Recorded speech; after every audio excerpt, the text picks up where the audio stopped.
नमस्कार दोस्तों, मैं मंजू वर्मा स्वागत करती हूँ मंजू लोकगीत 123 पे। तो प्यारा सा बेटी विवाह गीत लेकर आई हूँ। एक बार पूरा वीडियो जरूर देखिएगा और गीत पसंद आए चैनल को लाइक शेयर सब्सक्राइब करें। कमेंट में बताना विवाह गीत कैसा है। नमस्कार दोस्तों, मैं नीलम लोकगीत 123 से, मेरे चैनल का नाम नीलम लोकगीत 123 है। एक बार ज़रूर सर्च करें और आइए सुनते हैं बेटी विवाह गीत। पाकल बसवा करेला भाई पियावा फूटी के आकाश से का जाया जी। पाकल बसवा करेला भाई पियावा फूटी के आकाश से का जाया जी। जनमाल दरिया सायनी भाई स्वामी बाबा के जियारा के बार जी। जनमाल दरिया सायनी भाई स्वामी बाबा के जियारा के बार जी। नीले न घोड़ावा कुंवर सब आवे उई खेत धुला उड़ी जाय जी। नीले न घोड़ावा कुंवर सब आवे उई खेत धुला उड़ी जाय जी।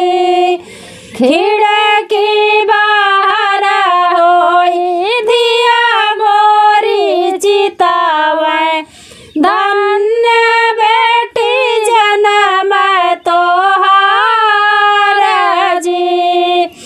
खिड़की बाहर होई दिया मोरी चितावे धन्य बेटी जन्म तोहार जी। आंगना में ठाड़ी भाई मैया कवन रानी बेटी का बोले गर्भपात जी। आंगना में ठाड़ी भाई मैया कवन रानी बेटी का बोले गर्भपात जी। जमाही जनत्या की धिया को की होई है खात्यो माहुरावा के घाट जी।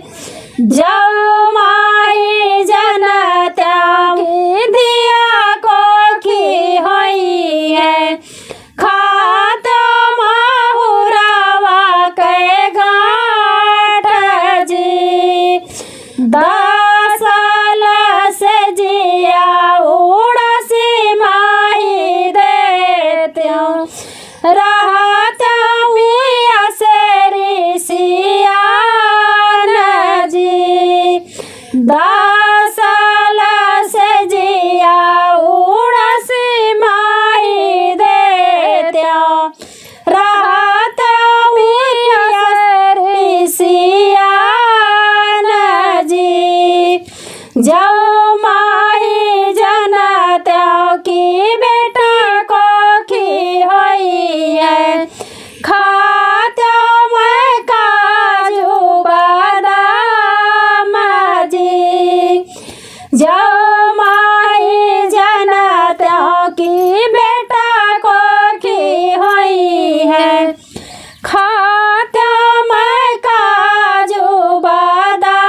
के आकाश का जाया जी पाकल बसवा कर लवाए बियावा फूटी के आकाश का जाया जी जनमाल दरिया सायन भाई स्वामी बाबा के जियारा के भार जी जनमाल दरिया सायन भाई स्वामी बाबा के जियारा के भार जी। धन्यवाद दोस्तों।